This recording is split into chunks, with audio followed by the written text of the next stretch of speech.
So the book divides the chapter into sections on particular MIS6 stages that we just looked at in terms of the oxygen isotope signal and temperature signals from the ice core, CO2, methane, and so on.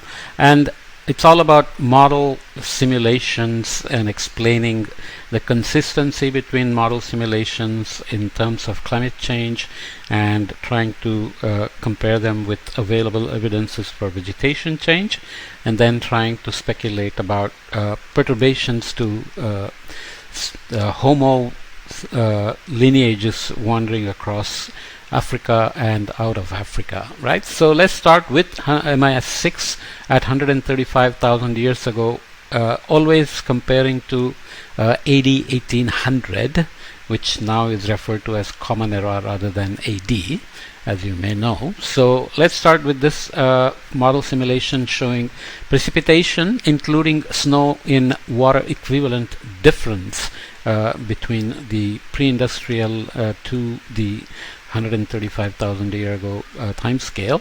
Average precipitation anomaly for Africa at 135,000 years ago relative to AD 1800. Global average precipitation derived from MIS6 equilibrium climate simulation performed on the UVic Earth System climate model that we just talked about.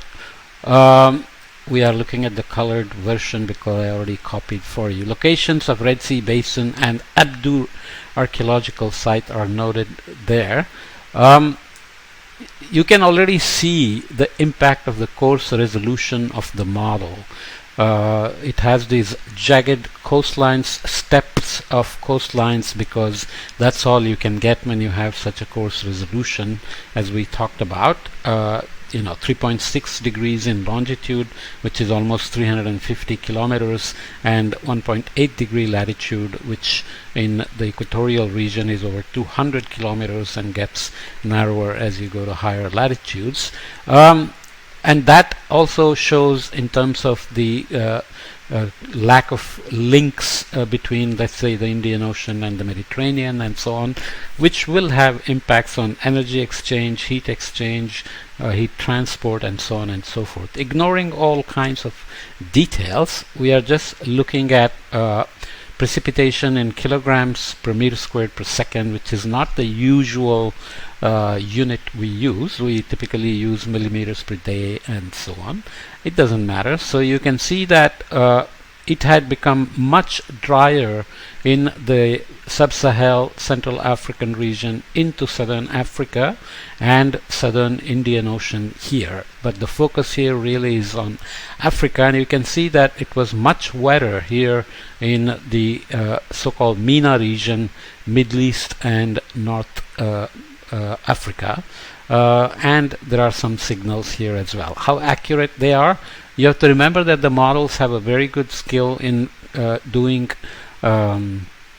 temperature distributions and simulations because given the radiative forcing, volcanic forcing, orbital forcing, and so on, they do lots of details of the ITCZ, monsoons, El Niños, and so on, as we said before, and the temperature skill is much higher than the precipitation skill of the models, because precipitation modeling is typically not done with first principal equations. You have Navier-Stokes equations for solving momentum, energy, thermodynamics, mass conservation, and so on. But when it comes to precipitation, typically we parameterize them, which means given the various statistical knowledge we have from observations, we determine how precipitation is created in the models, and that can lead to significant uncertainties in the model rainfall distribution. Keeping that in mind, generally this got drier, which means reduced vegetation and deserts, shifts in vegetation. Deserts typically could create barriers for migration, water availability, and so on, depending on how large it is, and also put resource constraints for people who are already getting desiccated, and how far they may have to go to find water and so on. And of course there are associated vegetation changes, and we will not worry about the feedbacks, which also have to be there, because drier climate will dry up vegetation and reduce soil moisture persistence and enhance droughts, rate of drying and so on. And there may also have been climate refugia, if this is to be believed, that there may have been wetter regions, because this is relative changes with respect to 1800. So is it possible that some refugia were created because of these rainfall patterns? Okay, so that's the story there. In the next figure we'll look at average aerial vegetation coverage anomalies in Africa for broadleaf trees, needle-leaf trees, C3 grass, C4 grass. Remember, the model has a vegetation dynamics model, and we haven't gone into the details of it. You can imagine it's a model, so it's going to represent a coarse in a coarse way the vegetation mix and how they respond to CO2 changes, precipitation changes and temperature changes.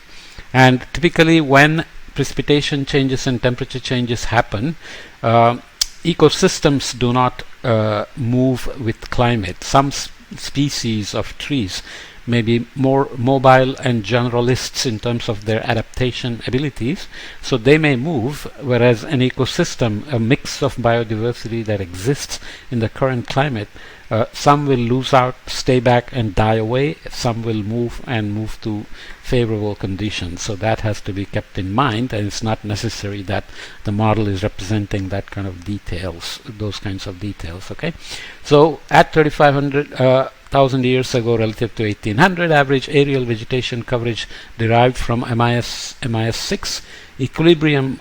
It's always tempting to say MI6, MI5 like James Bond, but it's MIS6. Climate simulation performed on the UVIX Earth UVIC ESCM, same model we're always talking about. Locations of archaeological sites, Omo and Klasis River, are noted here again. So just look at it, 135,000 year ago. Broadleaf tree distribution change with respect to pre-industrial. So there is the Sahara Desert, and you can see that the edge of the desert and the rain band. Imagine in the current climate there is the ITCZ running across here, West African monsoon dipping down, and then depending on the season moving here, and we have generally grasslands and savannas here and lush green forests here, because these are the rainy seasons as the ITCZ moves back and forth. So there is the Mumba Shelter, Omo and Klasier River, Namib Desert in the current climate. So you can see how there are loss of broadleaf tree coverage in terms of aerial coverage differences with respect to 1800.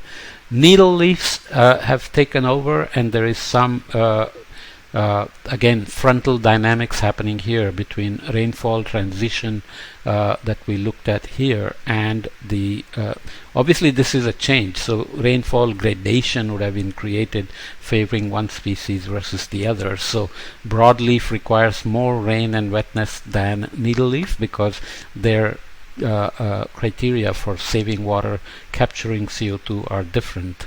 Needleleaf obviously can tolerate drier climate with less humidity, so you can see that response here in terms of increased needleleaf at the expense of loss of broadleaf, and similar fronts happening here, but both broadleaf and needleleaf seem to have been reduced in aerial coverage here. Whereas C3 grass have responded here with a sporadic distribution here for C3, less so than C4. So drier, warmer climate would have favored C4, whereas here C3 is favored. Are these exactly what you would expect? Well, it's a model, so model is given some rules as to how C3 and C4 should respond when temperature, precipitation and humidity change, vapor pressure deficit, all kinds of details matter from the data that we have now, which the models try to incorporate, but uncertainties are not easy to quantify in these cases. So you can see that there is C3 increases over a lot of regions here with some losses, and C4 has been removed in some places relatively in terms of aerial coverage in wetter regions here, and the frontal regions are favored as well. Next, average aerial vegetation coverage anomalies in Africa for broadleaf and needleleaf and shrubs at 122,000 years ago relative to 1800.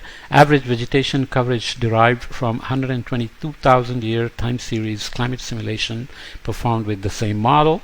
Red indicates lesser vegetation coverage levels relative to, and blue represents higher. So this is still looking at Africa, but now more recent time, 122,000 years. So we have already transitioned from MIS 6 into one of the MIS 5 stages. So you can see now broadleaf is generally reduced, mostly with maybe little refugia here. I will use the word refugia in a kind of a loose sense, but you can imagine that there are precipitation and temperature signals associated with these little grid level signals in the model. So needleleaf trees have also lost out here by, they gained here, but then by 122,000 years they have lost again, and there are positive changes here with some loss here as well. Whereas shrubs have shown some mixed response here at the frontal boundaries of precipitation change, transition if you will, and here as well. And of course there are associated signals in C3, C4. But maybe I'll leave this here and come back and move into closer periods to 118,000. So this is a kind of several time slices we will keep looking at from simulations, and you can try to map these onto diaspora and speciation among Homo during this time, remembering Neanderthals were around, Sapiens were around, Devonians, Floresiensis, and so on. So we are starting by looking at Africa, climate change, vegetation response, and then we will zoom out and try to look at other places where humans were present at the time. Okay.